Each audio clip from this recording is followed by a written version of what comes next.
Hello again and welcome to Charles Kelly Money Tips. Hope you're all having a good day and looking forward to the weekend.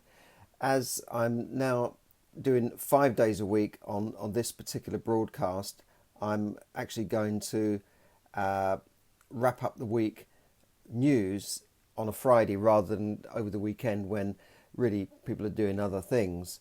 So I'll go through the financial news. Now, I say, what's the news?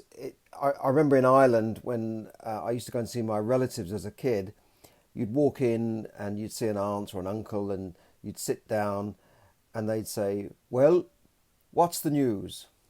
It was like a funny question. I said, what do you mean, what's the news? I said, what's the news? Any news? It's like any gossip, any what do you got to say? What's going on? So I kind of say, what's the news now? So what is the news this week in the financial news? Not all the other news and the gossip, but the financial news. And today I'm actually wearing my Rotary shirt, my Rotary sweatshirt, because I've been out today doing some stuff for Older People's Day or Silver Sunday. Every year they have a sort of a Silver Sunday, older people's celebration of the older people and the contribution they've made to society. Many of these older people fought in wars for us. Many of the older people have worked hard to build the country, and given we wouldn't be here without them. Let's face it, on a biological level. So we have this day, and Rotary raises funds. In this case, through our local authority, Hertsmere Borough Council, we raised funds to put on a cinema show, which was at a local cinema, the Real Cinema, and that we hired out a cinema for them to show the film Downton Abbey. I must say it's a fantastic film, Downton Abbey. If you do get a chance to go and watch it, it's really good. Now, I'd never watched the TV show. I'd seen bits of it, but I never understood what was going on. But you can still watch the film even if you don't know all of the history behind the many series that's been shown over the years. Downton Abbey is a huge phenomenon all over the world. So definitely go and see that film if you can, Downton Abbey. And we had a great day, and that's why I'm wearing my Rotary sweatshirt. Why do I get involved with Rotary? Well, it's a good way of putting back into society. They've helped to cure polio all over the world. They've almost eradicated polio, apart from a few war-torn countries. Bill Gates put well over $100 million into that project from their Bill and Melinda Gates Foundation. So I've been involved in Rotary for more than 10 years. I've been a president, and it's a good way of doing stuff, local community work, and also doing some stuff for international work, which is things like polio, providing wells in Africa. We've got a project where we're helping a local school in Uganda. So there's lots of things happening, and it's a good way. It's also a good networking organisation with 1.2 million members worldwide, all over the world. I mean, almost every city you can find a Rotary Club. So I could turn up in Paris, in Manila, in Chicago, and I could find a Rotary Club on my app and go and visit, go and have a meeting, go and attend a meeting and meet some people and immediately have a network of people. So I'd recommend you get involved in your local Rotary. If you want to know more, just let me know. So I'm not here to talk about Rotary, but I've just got back and I decided to just keep this t-shirt on. So the news this week, I started off talking about pound sliding on Brexit fears because there's still ups and downs with Brexit. I was at the Conservative Party conference this week, heard Boris Johnson speak and saying, let's get out, do or die, let's get this breakfast done, do or die. That's great, okay, and I hope it will get done. But in the meantime, business and the pound and the markets are all a bit wary of things, so the pound has been a bit low, and we'll have to see how we can get through this Brexit thing. Then we talked about the 5 traits of the rich versus the poor. The things that the rich do that maybe the poor don't do. When I say poor, I'm not meaning... I'm talking about people that are struggling, people without money, people who are often broke, or people who struggle with money. And there are 5 things that the wealthy do that they don't do, and you could learn from that. It's on my podcast list. It's on my also on my website, moneytipsdaily.com, so you can see the transcript and the blog on that and have a look at it. I mean, one of the things, for instance, is that the wealthy people shop for assets and they shop for things that will give them a return on their money, whereas people who are often broke tend to shop for things. They shop for consumer goods. They go to TK Maxx and spend their life looking at the red ticket and the yellow ticket and seeing which, I don't know which is the best ticket. I think the red ticket is the best, but they go back and watch for the ticket changes and try and find out from the staff, like, when will the ticket change? And the staff said, no, we can't tell you, we're sworn to secrecy. But they somehow work out the system. So it's almost like TK Maxx has become a system. You could write a book on how to shop in TK Maxx, but what do you end up with at the end of the day? You end up with cheap clothes, cheap shoes, or another set of luggage that you bought on impulse that you don't really need, as I've done many times. So, and what can you do with that? Whereas if you shop for properties, if you shop for below market value properties, or you shop for properties where you can do no money down deals, or you shop for companies that you can invest in, you look at the stock market, you look at the companies you could invest in at below market investments. Those are the things that will make you money. And assets, as Rich Dad Poor Dad said, puts money into your pockets. Liabilities take money out of your pocket. So that was part of that was one of the traits of the rich versus the poor. Now, then we talked about bank scammers stealing $1 million a day in the UK alone, and that means that you've got to look after and keep an eye on your bank account and make sure that you don't give any of those details away to anybody else. Some of the frauds involve people calling you up or emailing you and saying, look, we are the bank, or we are this, or we are that, and you're locked out of the system and we're going to try and get you back in, or asking to if they can log into your computer remotely while you're logging into your account. And that's fatal, because once they've got that, they can just wipe out your savings, and there are many examples of that. So just be wary of that. Be wary of those letters that you get saying, I've inherited a fortune, but I need your help to get it out of the country. People still fall for these things, and it's easy. You're never too clever to be scammed. So that was about that episode. The other day we talked about property prices really slowing down now to less than 1%, in fact only a fifth of 1%, 0.2% in September. That was a year from September 2018 to September 2019. Property prices in the UK only grew on average by 0.2%. And that confirms a previous report saying that they'd slowed down for the slowest rate since 2012.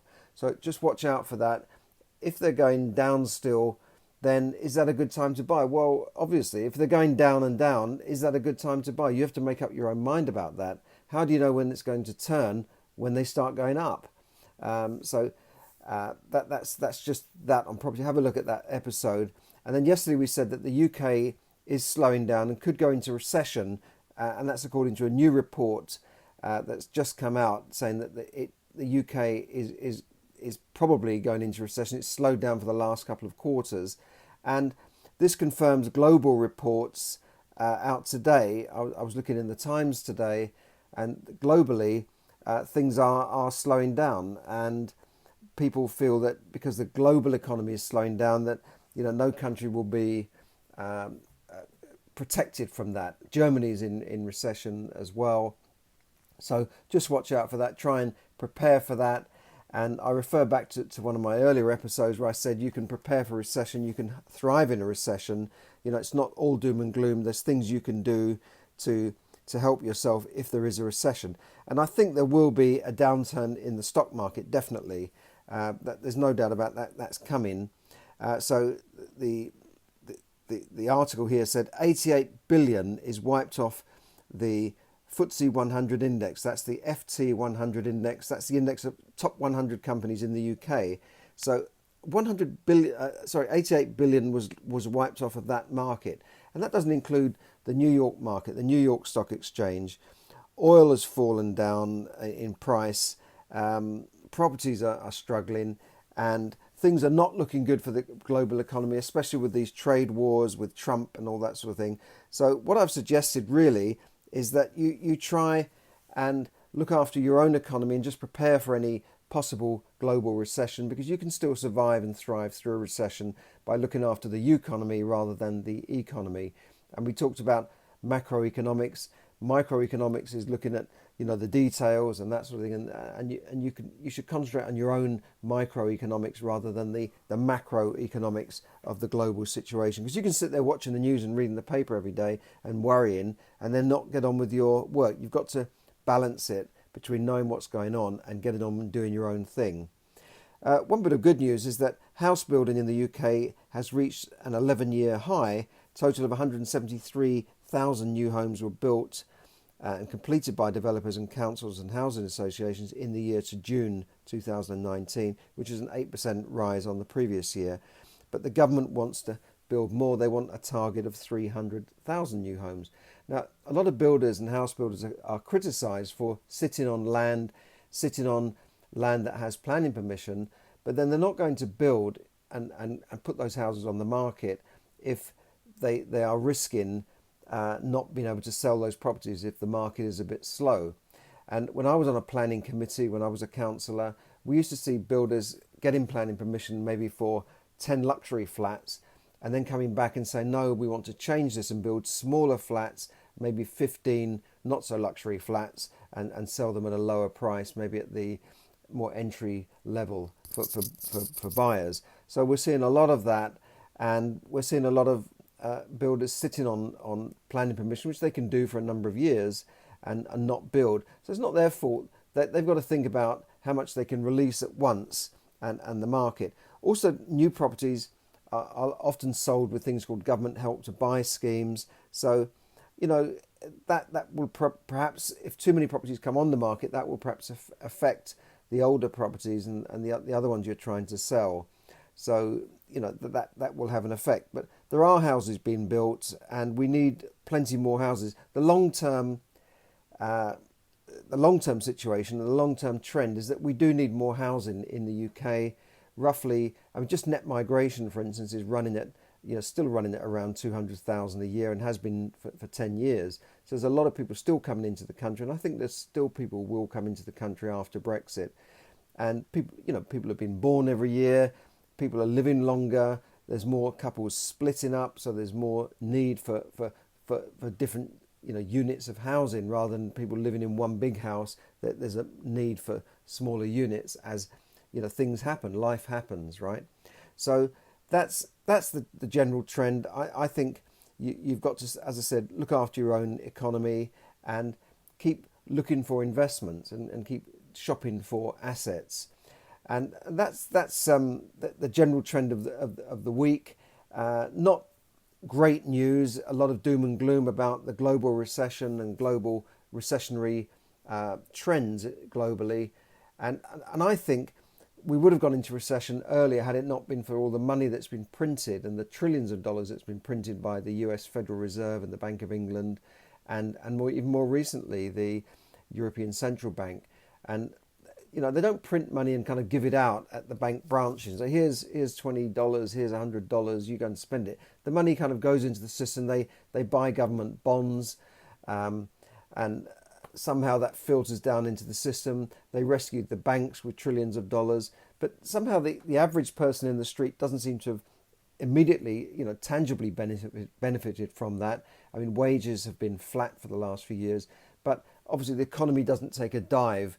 And this happened after the last global market crash. But I think the underlying trends are that there's all this money being printed. Interest rates are kept artificially low. That's another thing that's helped people. But I don't know how long they can hold it all together. And a lot of people are predicting that there may be another crash of all crashes. So we'll have to see what happens there.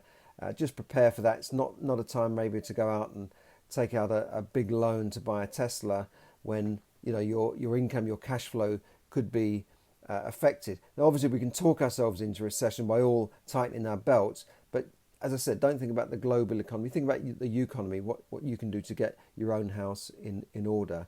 So thanks for listening. Thanks for everyone who tuned in on Facebook Live. Hi to everyone there. And thank you also for everyone that's listening to my podcast on iTunes and Stitcher and through my website, which is moneytipsdaily.com. I hope you all have a great weekend, whatever you're doing, and keep an eye on your money. Keep you've got to keep managing your money, as I say in my book, Yes, Money Can Buy You Happiness. Keep an eye on things. Keep an eye on that bank and watch out for those scammers. Okay, don't let them steal your money and your savings. So that's all for now. Thanks very much. This is Charles Kelly, bringing you money tips to help you save, earn, invest, accumulate, and enjoy more money. Thank you.